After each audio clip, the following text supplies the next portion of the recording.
ইতিমধ্যে অন্তর্বর্তীকালীন সরকার আপনাদের যুক্তি সঙ্গত দাবির সহিত একমত পোষণ করেছেন,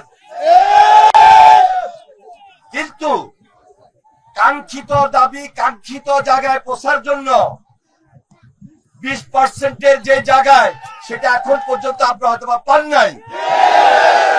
আমি সরকারের কাছে অনুরোধ করব 5% এনাফ নয়, বিশেষ বিবেচনা আপনাদেরকে করতে হবে, বিশেষ বিবেচনা আপনাদেরকে করতে হবে। তবে একটা কথা বলবো, এমন কোন কাজ আপনারা করেন নাই আর এমন কোন কাজও করা যাবে না যেখানে গণমানুষের চলাচলের ক্ষেত্রে অথবা আসা যাওয়ার ক্ষেত্রে রাজপথে এমন কোন পরিস্থিতি সৃষ্টি হয় যে পরিস্থিতির কারণে আমার আপনার সাধারণ মানুষের ক্ষতি যেন না হয়। আমি সেজন্য আপনাদেরকে ধন্যবাদ জানাই, অভিনন্দন জানাই। আজিজি সাহেব, দেলোয়ার হোসেন আজিজি সাহেব গতকালকে বিস্তারিত পার্টির মহাসচিবের সঙ্গে আলোচনা করেছেন, টেলিফোনে ওনার সঙ্গে আমার কথা হয়েছে, আমি এখানে উপস্থিত হয়েছি। আমাদের প্রশিক্ষণ বিষয়ক সম্পাদক এবিএম মোশাররফ হোসেন আমার সঙ্গে উপস্থিত হয়েছেন। আমরা দলের পক্ষ থেকে এসেছি, আপনাদের সঙ্গে আমরা আছি, আমরা আপনাদের সঙ্গে থাকবো। কোনোভাবেই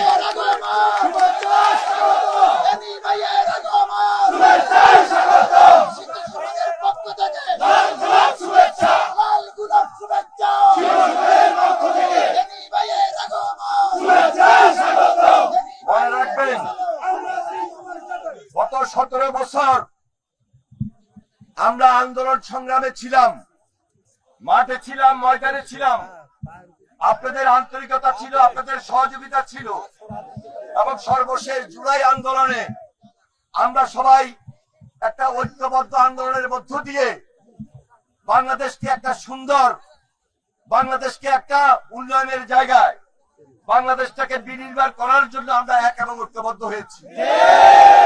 এই ঐক্য দৃঢ় ঐক্য, এই ঐক্য ছাত্র জনতার ঐক্য, শিক্ষকদের ঐক্য, ছাত্রদের ঐক্য, জনমানুষের ঐক্য, সকল রাজনৈতিক দলের ঐক্য। এই ঐক্যকে ধরে রাখার জন্য সামনে যে নির্বাচন এবং এই নির্বাচনের আগে এবং পরে আমাদের সবাইকে খুব সজাগ এবং সতর্ক থাকতে হবে।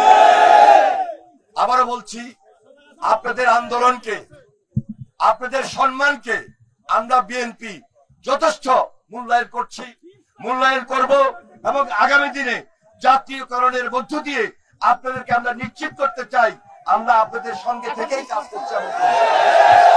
আবারও বলছি, সরকারের প্রতি আমাদের আহ্বান, আপনারা যে যুক্তিসঙ্গত আন্দোলনের সহিত একাত্মতা প্রকাশ করেছেন তা এনাফ না, বিশেষ বিবেচনা করার জন্য আমি আপনাদের প্রতি অনুরোধ জানিয়ে আমার বক্তব্য শেষ করছি। খোদা হাফেজ, বাংলাদেশ জিন্দাবাদ।